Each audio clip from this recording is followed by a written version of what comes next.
안정된 직업, 수려한 외모, 남다른 재력 등을 과시하며 온라인으로 접근해 친분을 쌓고 돈을 요구하는 사기 형태, 로맨스 스캠.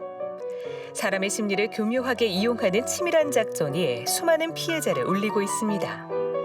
로맨스 스캠은 누군가의 평범한 일상을 파고들어 치밀하게 접근하는 범죄로 수백만 원부터 수억 원에 이르기까지 피해액도 큰데요. 당신이 혹하는 사이에 그 잔혹한 러브 스토리는 당신의 이야기도 될 수 있습니다.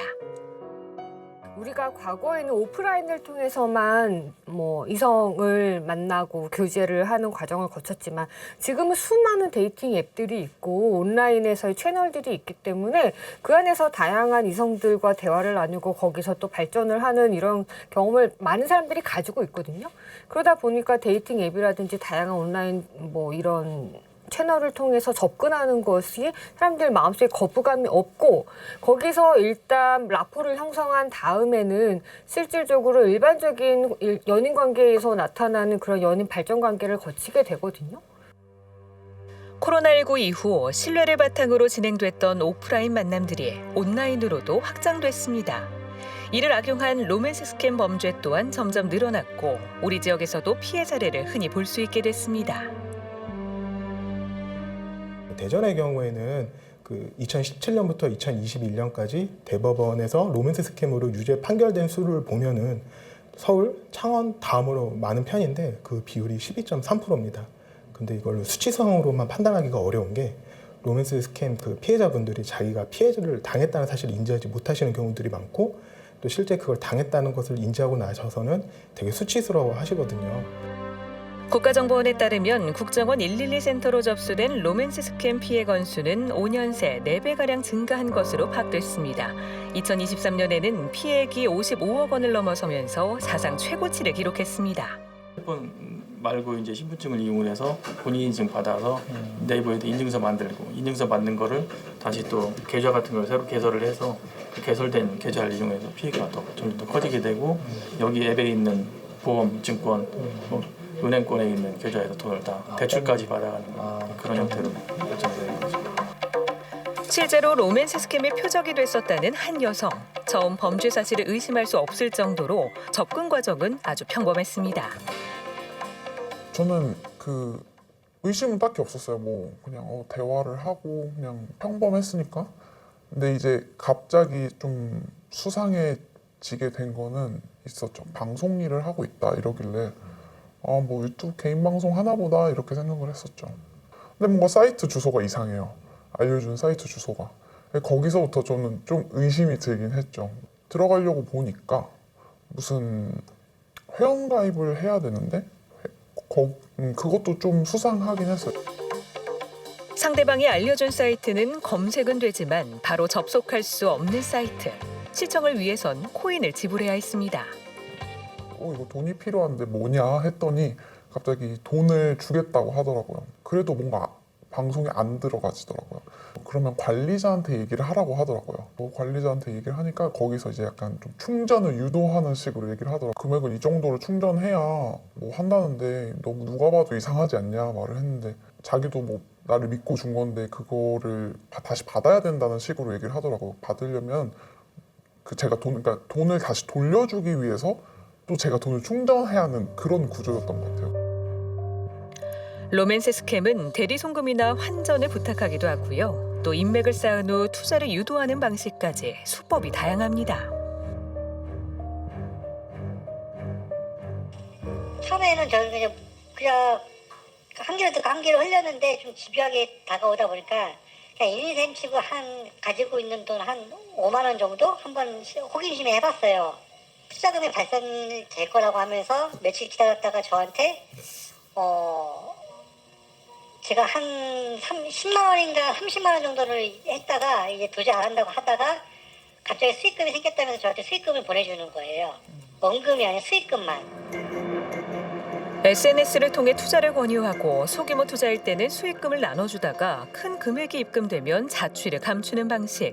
5만 원으로 시작했던 제보자는 집요한 투자 유도에 대출까지 받아서 약 7천만 원을 전달. 아직 가해자를 검거하지 못한 상태입니다. 일반적으로 1대1의 관계에서 발생하는 사건이 아니고 우리가 알고 있는 보이스피싱 조직처럼 상당히 역할이 세분화되어 있어서 이 한 명을 속이기 위해서 정말 여러 명이 각각의 역할극을 다 하고 있는 거거든요.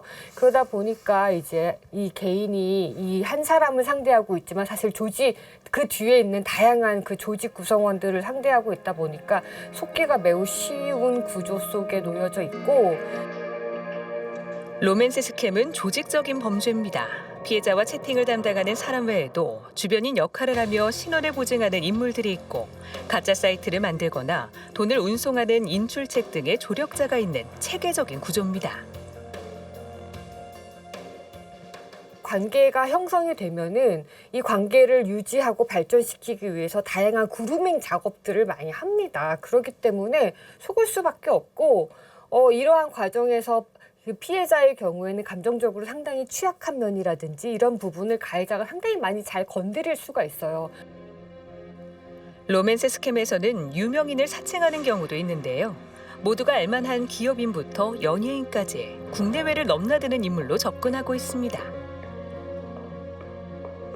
일론 머스크를 사칭한 상대방으로부터 약 1억 원을 사기당한 사례도 있습니다. 일론 머스크 사칭으로 좀 당했어요. 근데 제가 일론 머스크 팬이었거든요.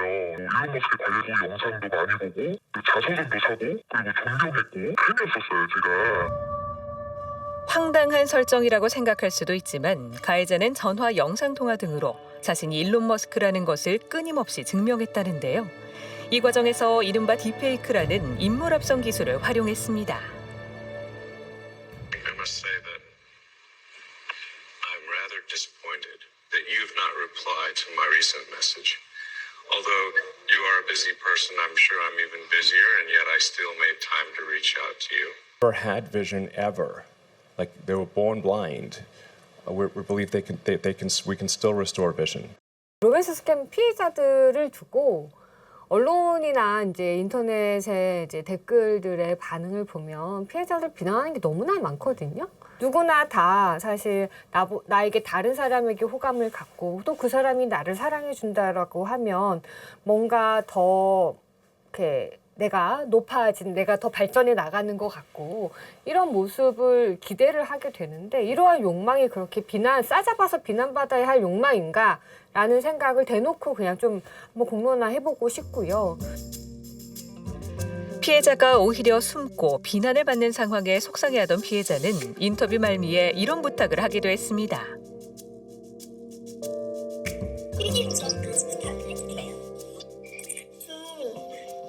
당하신 분들 많잖아요. 그러다 보니까 좀 숨지 말고 나와서 신고도 하고 그렇게 해달라고 좀. 피해자는 꾸준히 늘고 있지만 아직 제도적 안전망이 갖춰져 있지 않은 로맨스 스캠. 피해 예방이 무엇보다 중요하다고 당부합니다. SNS로 접근하는 사람들 자체가 처음부터 일단 의심을 해야 되고요. 이 연예빙자 사기 자체가 어떤 구체적인 시나리오와 사진을 이용하는 범죄이다 보니까 그 사진은 실존 인물의 SNS에서 다운로드 받아 사용하는 경우가 많이 있습니다.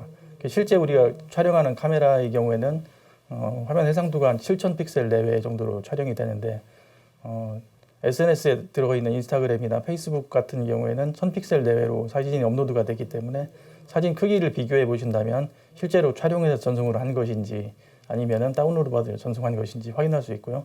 그리고 또 실제 인물을 확인하기 위해서 구글 이미지 검색 기능을 이용을 해서 사진을 업로드해 보면 실존 인물의 SNS에서 가짜가 아닌 진짜의 사진을 확인하실 수 있는, 그걸 보고 연예빙자 사기 여부를 판별하시면 되겠습니다. 금전적인 피해를 입증할 자료가 있어도 국제적이고 조직적인 범죄라 가해자 검거가 쉽지 않은 로맨스 스캠. 보이스피싱과 마찬가지로 불특정 다수를 향한 범죄인 만큼 누구나 표적이 될 수 있다는 점을 잊어서는 안 됩니다.